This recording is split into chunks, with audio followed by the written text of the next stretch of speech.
Merasa telah tertipu saat menunaikan ibadah umroh ke Tanah Suci, khususnya soal pembayaran uang PCR dan karantina, puluhan calon jamaah umroh membuat laporan polisi ke SPKT Polda Sumsel.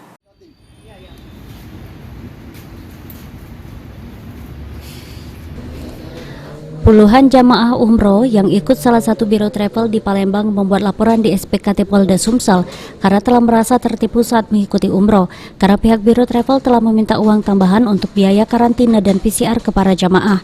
Para jamaah sendiri mengetahui jika menunaikan umroh ke Tanah Suci tidak lagi perlu karantina dan menjalankan tes PCR, sehingga puluhan jamaah meminta uang mereka dikembalikan, namun pihak biro travel tidak mengembalikan.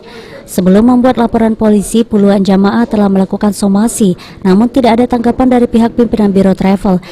Kami di sini sehubungan para klien ini adalah jamaah daripada umroh yang berangkat tanggal 27 dan 28 Maret 2022.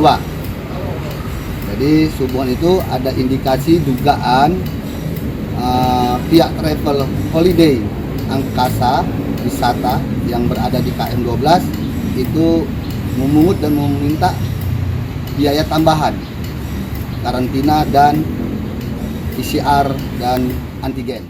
Selanjutnya, laporan yang telah dibuat oleh jemaah umroh akan segera ditindaklanjuti oleh pihak Polda Sumsel. Firman Hidayat, PAL TV.